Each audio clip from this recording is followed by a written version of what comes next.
वैसे तो लोकतांत्रिक सिस्टम में लोकतांत्रिक देश जहाँ भी होती है, जहाँ भी लोकतंत्र का सिस्टम होता है, वहाँ पे पार्टी बदलने का एक रिवाज होता है पावर के लालच में। ये तो कोई नई बात नहीं है। लेकिन पिछले 10-12 साल में जो हमारे देश भारत में हो रहा है, वो एक ऐसा लग रहा है कि कुछ नया हो रहा है, कुछ बहुत एक्सट्रीम हो रहा है, कुछ बहुत ऊंचे लेवल पे हो रहा है। और इस बात से हर कोई क्षुब्ध है, हर कोई सोच रहा है, हर कोई कंफ्यूज है। जो आज कंफ्यूज है वही कल आपको वही काम दिखता हुआ करता हुआ दिखेगा।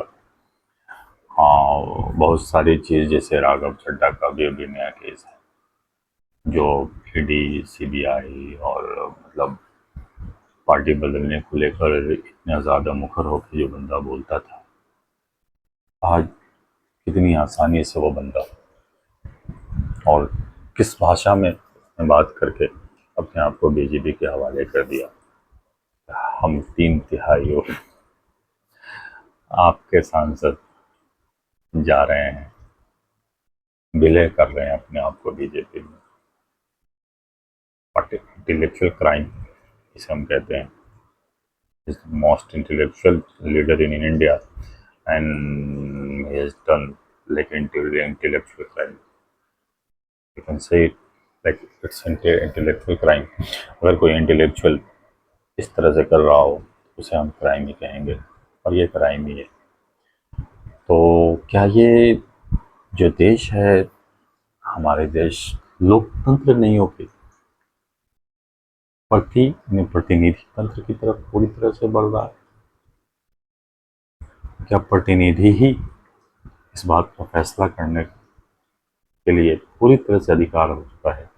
प्रतिनिधि को ही कहें, देश के जो प्रतिनिधि हैं, जनता की जो प्रतिनिधि है, उनको ही पूरी तरह से 100% अधिकार है। हमें जो अच्छा लगेगा करेंगे। जिस सोच, जिस आइडियोलॉजी को वो सामने रखकर देश की जनता से वोट लाए हैं, अपने आप को हासिल किया है, अपने आप को उस पोजीशन पर पहुंचाया, प्रतिनिधि बने हैं जनता के, उस आइडियोलॉजी, उस सोच, उस इमोशन की कोई कीमत नहीं रह गई है। शुरू से आज देख लें आप, जेजीपी दुष्यंत चौटाला, चौटाला फैमिली का चिराग, अपने चाचा की पार्टी से अलग होकर बीजेपी और मोदी को कोसकर पूरी फैमिली मोदी के खिलाफ, बीजेपी के खिलाफ वोट लिया उसने, और फिर बीजेपी के साथ मिलकर पार्टी ये मुख्यमंत्री बन गया। क्या ये उसको अधिकार है?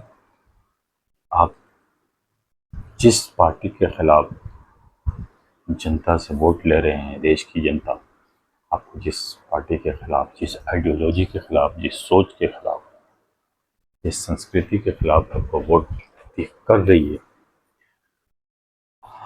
वोट लेने के बाद उसी सोच को आप सपोर्ट करने लगे, ये क्राइम नहीं है? इसे क्राइम घोषित करनी चाहिए, इसे क्रिमिनल ऑफेंस घोषित करनी चाहिए इंडिया में। ये तो एक सिंपल एग्जांपल है। यही चीज़ नीतीश सर ने भी किया, बीजेपी के अगेंस्ट वोट लेकर रिजाइन करके फिर बीजेपी के साथ आके उसको ये कर लिया। वहाँ पंजाब, महाराष्ट्र में 2-2 बार हुए शिवसेना और वो शरद पवार की पार्टी, अब तो रहे भी नहीं। उनका भतीजा, उनका भी मौत हो गया एक्सीडेंट में। फिर मध्य प्रदेश में सिंधिया साहब ने वैसे ही किया, बीजेपी के खिलाफ वोट लेकर बीजेपी को ही सपोर्ट किया। जनता बीजेपी के खिलाफ वोट करती है और आप बीजेपी की जाके गोद में बैठ जाते हैं। ये कहते हैं कि जनता का ये फैसला है। आप तो जब ज़मीन पर जाते हैं, इलेक्शन में जब जाते हैं, तो इस बात को ज़ोर ज़ोर से ऐलान करते हैं कि बीजेपी देश की सबसे खतरनाक पार्टी है, बीजेपी नफरत फैला रही है। लेकिन जब वो वोट लेकर आप आते हैं, विधानसभा या राज्यसभा में पहुंचते हैं, संसद में पहुंचते हैं, तो फिर वो वोट आप बीजेपी के हवाले कर देते हैं। ये बहुत ही नाजायज़ हो रहा है। इसे पूरी तरह से प्रतिनिधि तंत्र बनता जा रहा है देश। प्रतिनिधि तंत्र के बाद ये देश डिक्टेटरशिप में बदल जाएगा अगर इसे रोका नहीं गया आज तो। ये बहुत ही खतरनाक रिवाज चल चुका है पूरे देश में। पूरे पिछले 10 साल में अनगिनत केस हो रहे हैं, हर साल कहीं ना कहीं ये हो रहे हैं। जब रिवोल्यूशन लोटस के नाम पे, लोटस की क्रांति के नाम पे हार्दिक पटेल मोदी जी के खिलाफ इतना बड़ा ये करके पूरे देश में नाम कमाया उसने।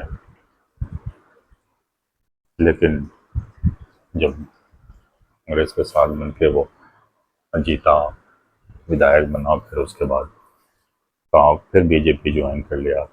आज गुजरात में यंग लीडर के नाम अगर आप गूगल पे ढूंढेंगे तो नाम उसका नहीं आता है। यंग पॉपुलर यंग लीडर में जो नाम आ रहा है गुजरात में, ये नाम आपको मैं बता रहा हूँ।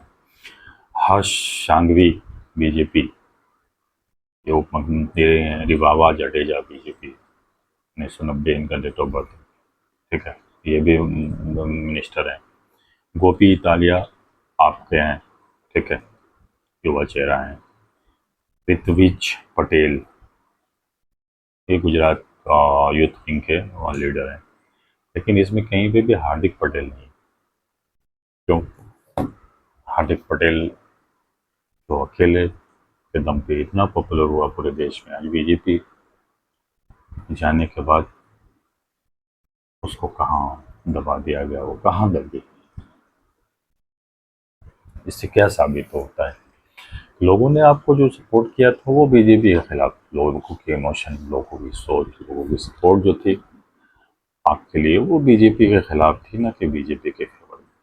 क्योंकि बीजेपी के फेवर में जो है आपकी ज़रूरत नहीं है बीजेपी को सपोर्ट करने के लिए। घर बैठे बीजेपी को सपोर्ट कर सकते हैं। किसी रिवोल्यूशनरी लीडर की ज़रूरत नहीं है, किसी अपोजिशन में बैठे हुए गद्दार की ज़रूरत नहीं है जनता को बीजेपी की सपोर्ट करने के लिए। वो घर बैठे बीजेपी को सपोर्ट डायरेक्ट मोदी और शाह या योगी को कर सकते हैं। किसी गद्दार की ज़रूरत नहीं है, ये एक सच्चाई है। गद्दार तो सिर्फ अपने आप को ईडी सीबीआई से बचाने के लिए या फिर मलाई खाने के लिए बीजेपी में जाते हैं। ये कर भी सच्चाई है, इसे मुझे बोलने में कोई झिझक नहीं है। और जिस तरह से ये नंगा नाच चल रहा है बदलाव का, पार्टी बदलने का, ये बहुत ही खतरनाक इसका भविष्य है। जल्द से जल्द रोक लगनी चाहिए। धन्यवाद।